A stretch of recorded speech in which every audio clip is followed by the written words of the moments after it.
오늘 하나님의 말씀은 출애굽기서 1장 15절에서 22절까지의 말씀입니다. 그 중에 한 절 17절을 봉독하겠습니다. 그러나 산파들이 하나님을 두려워하여 애굽 왕의 명령을 어기고 남자아기들을 살린지라. 아멘. 여러분, 역사는 하나님을 두려워하는 사람들을 통해서 이끌어져 나갑니다. 바로는 히브리인들에게 국고성 건설과 같은 엄청난 노역을 시키면 인구가 늘어나지 않을 것이라는 첫 계책이 실패로 끝나니까 두 번째 계책으로 두 가지 계책을 세웠습니다. 하나는 히브리 산파들에게 개별적으로 명령해서 모든 히브리 남아들이 출생하면 그들을 은밀하게 죽이는 것이었습니다. 그런데 이 계책은 산파들이 하나님을 경외함을 인해서 새로 태어난 남자아이들을 죽이지 않았습니다. 그래서 실패했습니다. 다른 계책 하나는 애굽 사람들에게 명령해서 노골적으로 히브리 남자아이들을 나일강에 던져 죽이는 것이었습니다. 그러나 이것도 종국에는 실패합니다. 도리어 이러한 난국에 애굽의 압제에서 히브리인들을 이끌고 가나안 땅으로 인도할 지도자 모세가 태어났습니다. 참 아이러니한 일입니다. 그러나 사랑하는 여러분, 이것이 바로 하나님의 방법입니다. 하나님께서는 바로의 인간적이고 악한 사탄의 계책들을 다 무너뜨리셨습니다. 이렇게 하나님께서는 애굽에서 이스라엘 백성과 함께 계셨고 그들을 위해 일하셨습니다. 이 일에 하나님께서는 하나님을 두려워하는 히브리 산파들도 들어서 사용하셨습니다. 은밀하게 지령을 받은 히브리 산파들은 부모나 친지들이 모르게 얼마든지 아이들을 죽일 수도 있었을 것입니다. 그들은 산모에게 출산 직전이나 출산 중에 자연적으로 아이가 죽었다고 말하면 됐지만 새로 태어난 남자아이들을 죽이지 않았습니다. 성경은 그 이유를 17절에 그들이 하나님을 두려워했기 때문이라고 말합니다. 여기서 두려워했다라고 하는 이 단어는 두려움뿐만이 아니라 경외했다, 예배했다, 순종했다 이런 의미도 같습니다.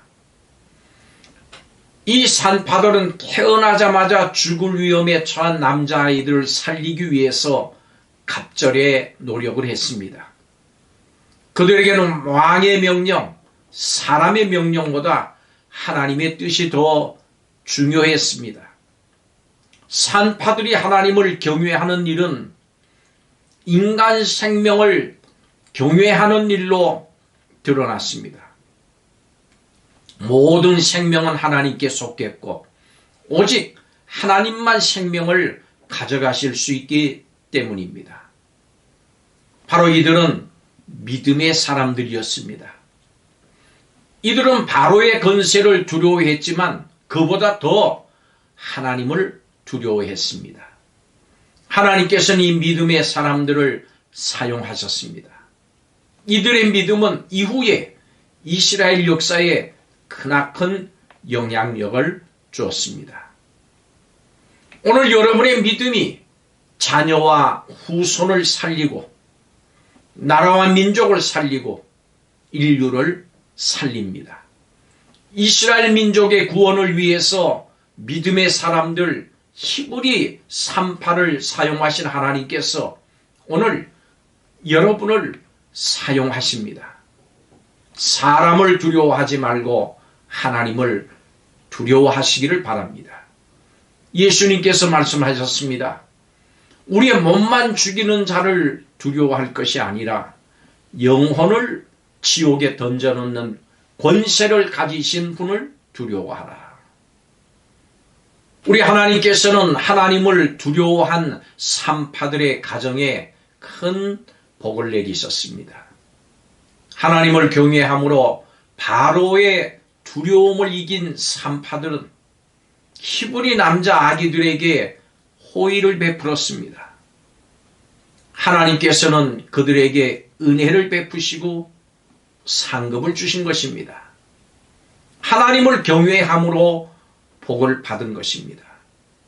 하나님께서는 사무엘상서 2장 30절에 이런 약속을 주셨습니다. 나를 존중히 여기는 자를 내가 존중히 여기겠다. 아멘.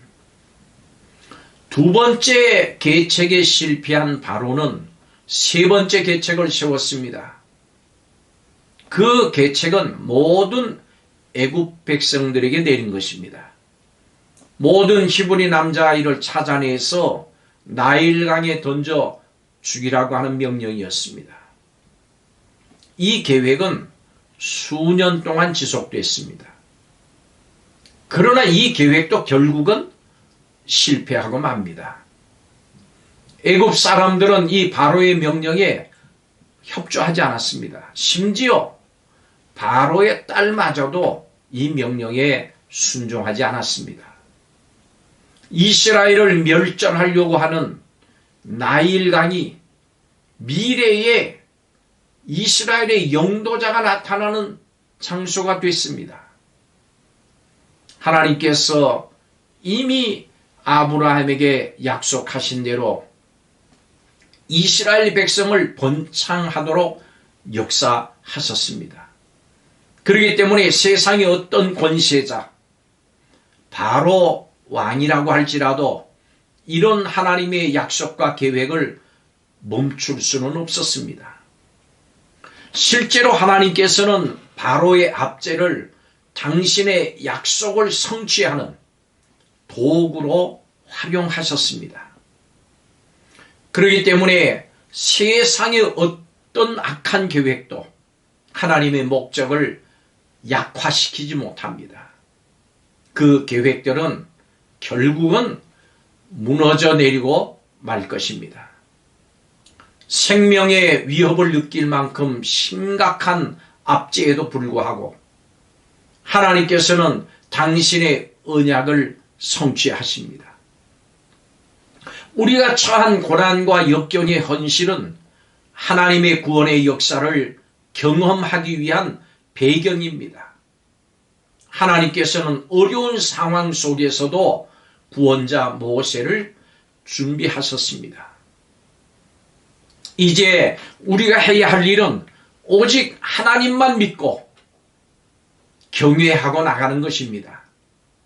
오늘도 세상과 하나님 가운데서 갈등하지 마시고 믿음으로 담대하게 나가십시오. 기도하겠습니다. 하나님의 은혜를 감사드립니다. 하나님을 온전히 두려워하고 하나님의 말씀에 순종함으로 승리하는 삶을 사는 성도들이 되게 하시고 복받는 삶이 되게 하여 주옵소서. 믿음의 행위가 후손을 살리고 나라와 민족을 살리고 세계와 인류를 살리는 것인 줄을 믿습니다. 믿음의 행동을, 믿음의 결단을 귀하게 여기시고 이 결단하는 성도들이 되게 하시고 이 결단에 복을 내려 주시옵소서.